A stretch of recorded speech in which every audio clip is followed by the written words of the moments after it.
1 Samuel 20. David fled from Naioth in Ramah, and came and said to Jonathan, What have I done? What is my iniquity? What is my sin before your father, that he seeks my life? He said to him, Far from it, you will not die. Behold, my father does nothing either great or small, but that he discloses it to me. Why would my father hide this thing from me? It is not so. David swore moreover, and said, Your father knows well that I have found favor in your eyes. And he says, Don't let Jonathan know this, lest he be grieved. But truly as Yahweh lives, and as your soul lives, there is but a step between me and death. Then Jonathan said to David, Whatever your soul desires, I will even do it for you. David said to Jonathan, Behold, tomorrow is the new moon, and I should not fail to dine with the king. But let me go, that I may hide myself in the field to the third day at evening. If your father misses me at all, then say, David earnestly asked leave of me, that he might run to Bethlehem, his city, for it is the yearly sacrifice there for all the family. If he says, It is well, your servant shall have peace. But if he is angry, then know that evil is determined by him. Therefore deal kindly with your servant, for you have brought your servant into a covenant of Yahweh with you. But if there is iniquity in me, kill me yourself, for why should you bring me to your father? Jonathan said, Far be it from you, for if I should at all know that evil were determined by my father to come on you, then wouldn't I tell you that? Then David said to Jonathan, Who will tell me if your father answers you roughly? Jonathan said to David, Come, let's go out into the field. They both went out into the field. Jonathan said to David, By Yahweh, the God of Israel, when I have sounded out my father about this time tomorrow, or the third day, behold, if there is good toward David, won't I then send to you and disclose it to you? Yahweh do so to Jonathan and more also, should it please my father to do you evil, if I don't disclose it to you and send you away, that you may go in peace. May Yahweh be with you as he has been with my father.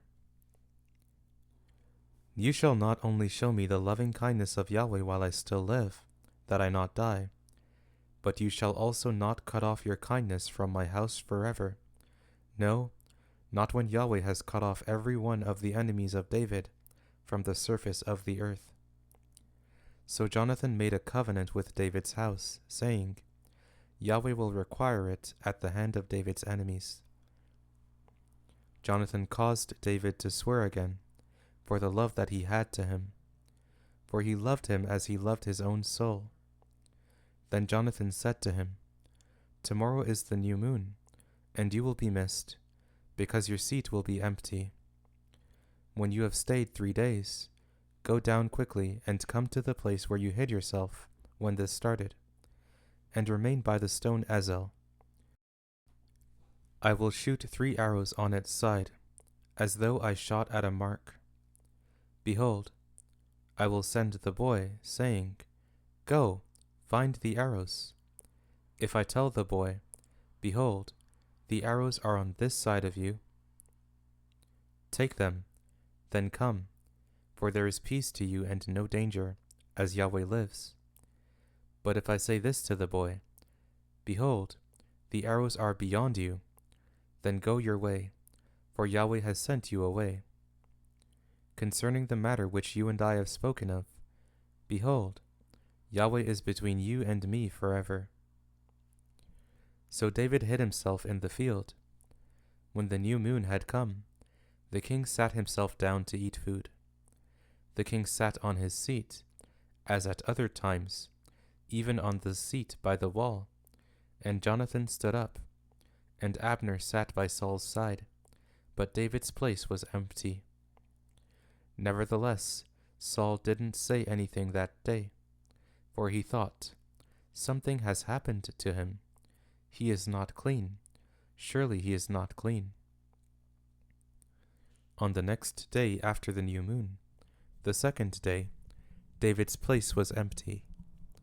Saul said to Jonathan his son, "Why didn't the son of Jesse come to eat, either yesterday or today?"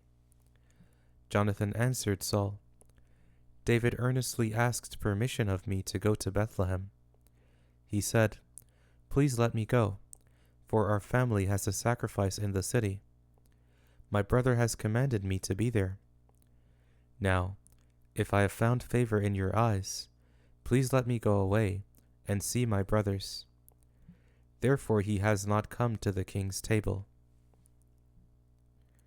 Then Saul's anger burned against Jonathan, and he said to him, "You son of a perverse, rebellious woman, don't I know that you have chosen the son of Jesse to your own shame, and to the shame of your mother's nakedness? For as long as the son of Jesse lives on the earth, you will not be established, nor will your kingdom. Therefore now send and bring him to me, for he shall surely die." Jonathan answered Saul his father, and said to him, "Why should he be put to death? What has he done?" Saul cast his spear at him to strike him. By this Jonathan knew that his father was determined to put David to death. So Jonathan arose from the table in fierce anger, and ate no food the second day of the month, for he was grieved for David, because his father had treated him shamefully. In the morning, Jonathan went out into the field at the time appointed with David, and a little boy with him. He said to his boy, "Run, find now the arrows which I shoot." As the boy ran, he shot an arrow beyond him. When the boy had come to the place of the arrow which Jonathan had shot, Jonathan cried after the boy, and said, "Isn't the arrow beyond you?" Jonathan cried after the boy, "Go fast, hurry, don't delay." Jonathan's boy gathered up the arrows, and came to his master, but the boy didn't know anything. Only Jonathan and David knew the matter. Jonathan gave his weapons to his boy, and said to him, "Go, carry them to the city."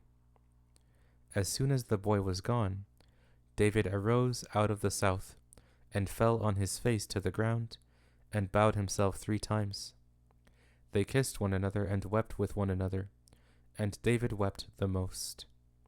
Jonathan said to David, "Go in peace, because we have both sworn in Yahweh's name, saying, 'Yahweh is between me and you, and between my offspring and your offspring forever.'" He arose and departed, and Jonathan went into the city.